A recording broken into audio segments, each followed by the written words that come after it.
Le groupe devrait arriver ce soir. Aujourd'hui, le travail a été basé surtout dans un travail de reprise sur le plan athlétique, rappel athlétique et puis un peu de conservation pour les habituer à cette surface qu'est le synthétique, qu'on n'a pas l'habitude.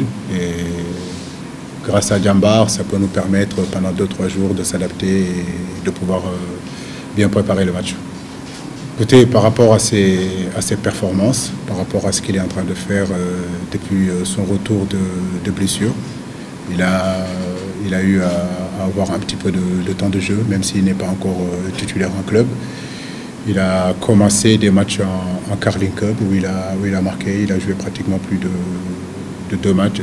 Donc j'estime que c'était le moment pour lui de revenir en sélection. Donc il a été longtemps absent de cette sélection-là parce qu'il a eu pas mal de pépins de santé et je suis très heureux de le voir revenir et d'être heureux et de porter le maillot de l'équipe du Sénégal. Bon, je crois qu'aujourd'hui on aura le temps de penser au match de l'Afrique du Sud. Aujourd'hui, je crois que le mot d'ordre c'est se concentrer surtout sur ce match important qui nous attend à Praia. Avant de parler de l'Afrique du Sud, il y a l'étape Praia d'abord qu'il faut bien négocier. Et je crois qu'aujourd'hui, notre énergie, nos pensées, notre savoir, nous devons le mettre vraiment pour ce match qui aura lieu le samedi à Praia.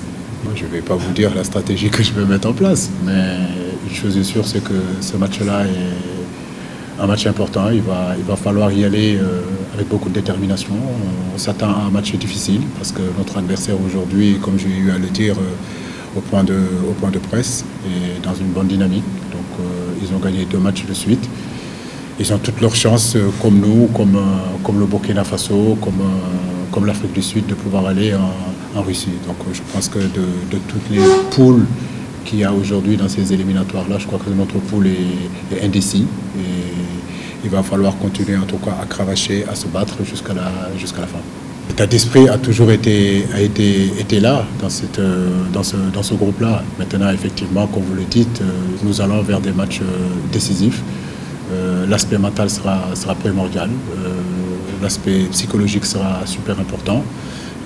L'aspect athlétique aussi. Donc, je pense que les garçons ont envie d'aller à cette Coupe du Monde-là.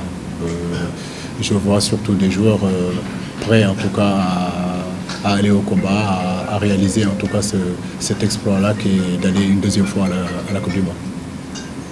C'est toujours intéressant que des garçons marquent des buts, surtout des attaquants. Mais bon, ça ne change pas grand-chose. Je pense qu'un attaquant, son rôle, c'est de marquer des buts. Donc pour moi, j'ai tendance à dire qu'il n'y a rien de nouveau. Je pense que ce soit Diafra, que ce soit Mbaïnian, on les connaît, on sait que c'est des garçons qui sont capables de marquer des buts. Je crois que Diafra a son 2e but, Mbaye c'est son 1er but dans cette saison. Donc c'est bien, je crois que s'ils sont venus là, c'est pour aussi essayer de nous aider à marquer des buts. Donc il n'en faut que leur travail, c'est très bien pour nous.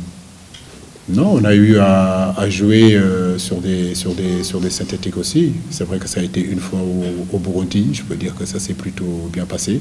C'est vrai que l'ensemble des joueurs qui sont là n'ont pas l'habitude de cette surface-là. C'est pour cela qu'on est venu aussi ici à Jambar. J'espère que les 3-4 jours qu'on va passer ici nous permettra de nous adapter. Mais je crois que de l'autre côté aussi, pour le Cap-Vert aussi, ils ont des joueurs qui n'ont pas l'habitude de ces surfaces-là. Donc je pense que ça sera pas une excuse. C'est à nous de nous adapter rapidement, le plus vite possible en tout cas, pour pouvoir livrer une grosse performance.